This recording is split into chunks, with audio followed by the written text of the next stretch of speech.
Hey, you know what we need? We need a video explaining to lefties just some of the basic stuff to help them talk about gun issues without sounding like they're a completely clueless moron. But I think I'm gonna need some help with this one. Hey, Shane, wanna join me on this? Sure, sounds great. Hey, wait a second. We're the same person with two different avatars. Can you do a collab with yourself? There's nothing against it in YouTube's terms of service. Yeah, that's true. Although they'll probably demonetize it anyway. Also true. So here it is. How to talk about guns without sounding like a complete idiot.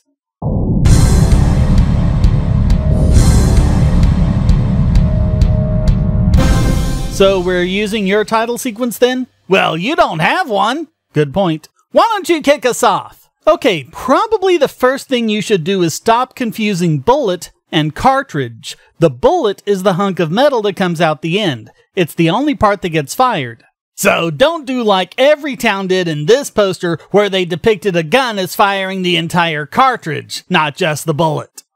The cartridge includes the brass casing as well as the powder and something called the primer. The primer is on the end of the cartridge and it creates a spark when it's hit by the gun's firing pin. That then ignites the powder, which fires the bullet. Two other things you shouldn't get confused: a magazine and a clip. A clip is simply a thing that holds a bunch of cartridges together.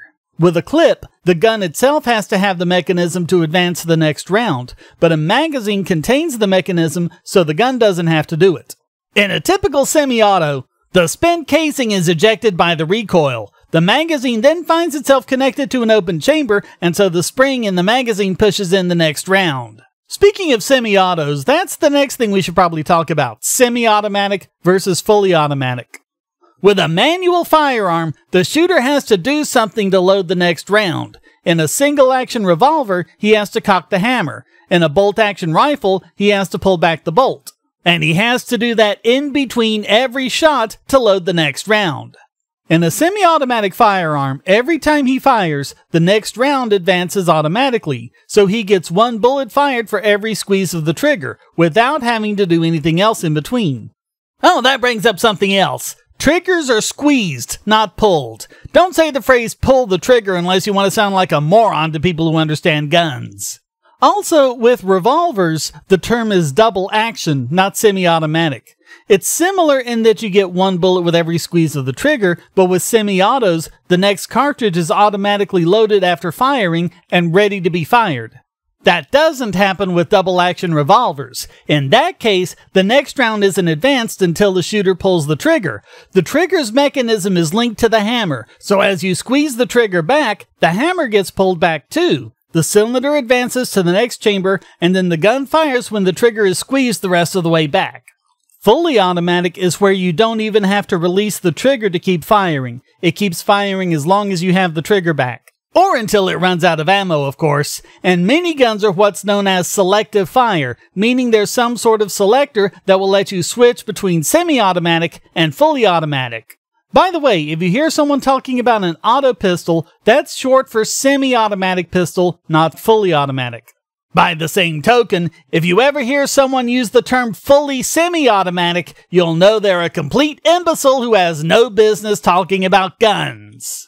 There's one other variation here. The military has found that automatic fire tends to be a waste of ammo, so they've had the gun manufacturers develop an alternative: burst mode, where you get, say, 5 rounds with every squeeze of the trigger, but it won't keep shooting and shooting and shooting. By the way, if you're wondering what a machine gun is, it's pretty much the same as a fully automatic rifle, except that they're generally considered to be higher powered rifles that are mounted on something like a bipod for greater stability and accuracy. Another important thing: all assault rifles are fully automatic. If you're talking about a semi-automatic rifle like the AR-15, you are not talking about an assault rifle. If you ever hear someone use the phrase semi-automatic assault rifle, you'll know they don't know what they're talking about. For more details, see my video, Assault Weapons versus Assault Rifles. Let's talk about safety, since that's an important issue with guns, and we might as well start off with the safety. A safety is basically any mechanism that prevents the gun from being fired accidentally. When someone talks about the safety, they usually mean the manual safety. That's generally some kind of switch or lever that causes an obstruction to the firing mechanism.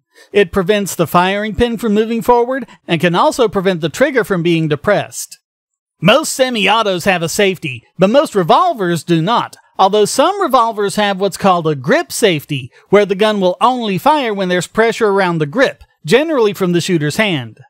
But there are other kinds of safeties. One is called the drop safety. Modern firearms do not go off when dropped like you see in the movies. Older revolvers used to because the firing pin rested against the cartridge. If something happened to jar the gun, like the gun being dropped, the pin could vibrate against the primer, setting it off.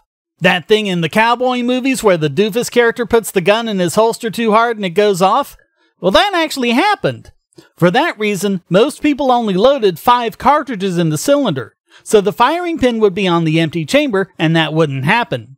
But semi-automatics and modern revolvers have a firing pin that rests away from the cartridge. They also generally have a firing pin block, which obstructs the firing pin and prevents it from moving forward until the trigger is depressed. In fact, drop safeties are required by federal law on all imported firearms, and many states require them for domestic firearms as well. Also, when the manual safety itself is set, the firing pin is blocked completely.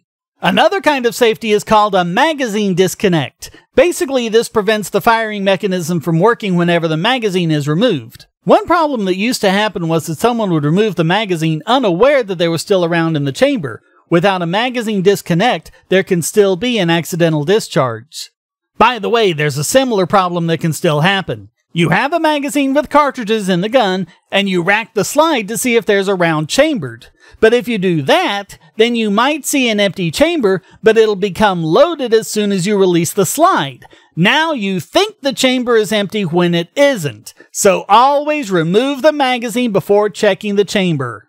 To prevent that, some firearms have a loaded chamber indicator, such as a lever that pops up when it's loaded, or a divot on the side you can run your thumb across and feel the cartridge.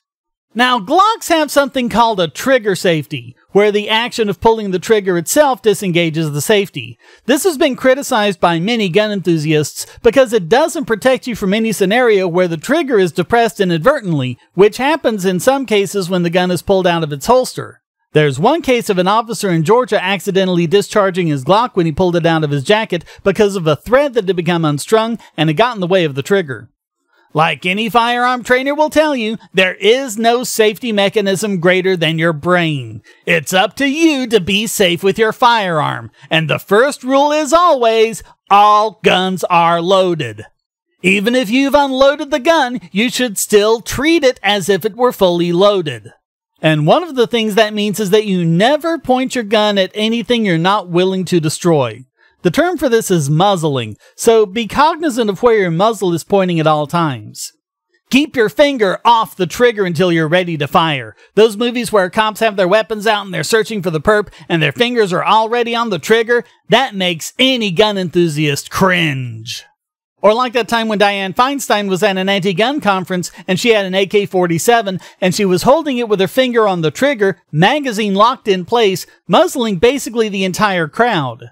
And in case you're thinking, well, I'm sure it wasn't loaded, you've forgotten Rule 1 already. All guns are loaded. And just to recap, Rules 2 and 3 are, never muzzle anything you don't want to destroy, and never put your finger on the trigger until you're ready to fire, meaning your target is in your sights. And a fourth rule that's just as important, be sure not only of your target, but also what's behind and around it. You want to know what's really dumb? How many gun control nut bars want to ban things that make guns safer? Things like flash guards, which attach to the end of the barrel and cut down the flash to help protect people's vision, not only that of the shooter, but of bystanders as well. And of course, the biggest one they want to ban is the suppressor, which they call a silencer because they get their information on firearms from movies. A suppressor does not make a gun silent. It merely reduces the noise down to the level where it won't damage someone's hearing. But the noise will still probably be in excess of 120 decibels depending on the type of cartridge the gun uses, and that's louder than a jackhammer or a heavy metal rock concert. Not only that, but suppressors also prevent eye damage from the flash and cut down on recoil, making the gun safer to fire and more accurate as well if a second round needs to be fired. This is a weird thing with gun control woos. They want to ban things like pistol grips and vertical forward grips, which make the gun easier to hold and therefore easier to aim. Same with telescoping stocks that let the user adjust the length of the rifle to what's more comfortable. These bans make guns less accurate, and that leads to the shooter missing his target more often and increasing the danger of bystanders being hit by stray bullets. And even if it doesn't hit a bystander, it's gonna hit something, which almost certainly means some kind of property damage. They also want to ban other safety features like barrel shrouds, which make it less likely for someone to burn themselves on the hot barrel of a gun that's recently fired. I mean, why? Should we get into hollow points? Sure, why not? Hollow points, also known as dum-dums. I thought the gun control nut bars were the dum-dums. Heh, true. But anyway, these are bullets where the point has been hollowed out. The purpose of these is to prevent overpenetration.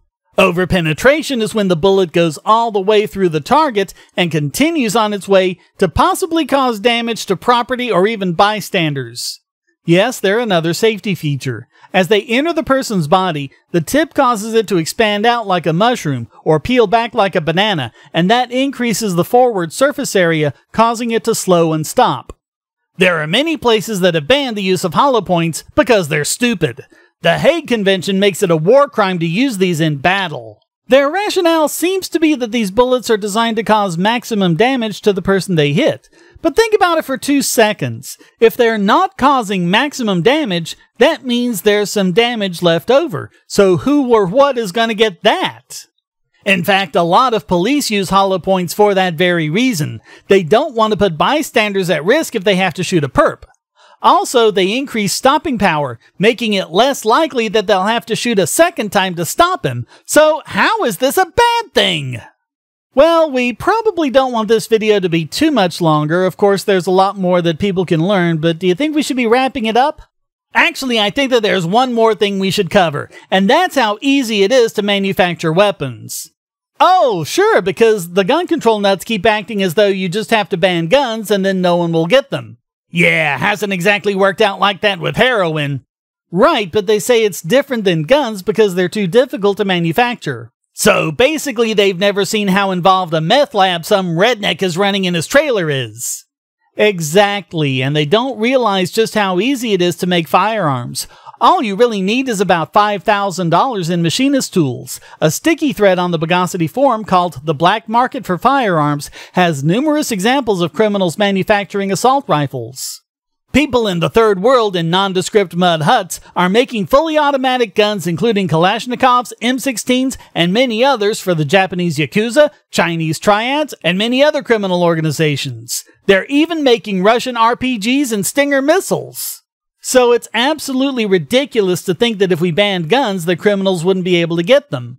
Of course, it does take some skilled labor to make, but there's a new development that'll make firearms available to everybody, and that's 3D printing. Oh yeah, the left has really been peeing their panties over that. But given that the black market will easily be able to provide guns for any criminal who wants one, all this will do is help equalize things. In fact, how many home invasions do you think there will be when the criminal has a legitimate fear that someone on the other side of the door might have a gun they've just printed out? You know what gets me about this? The whole rhetoric from the left is that people want gun control, and the only reason there's a pro-gun movement is that it's astroturfing by the NRA at the behest of gun manufacturers, who, of course, are completely evil and only want to profit as criminals riddle people full of holes. Yeah, but what would 3D printed guns do other than take away profits from gun manufacturers?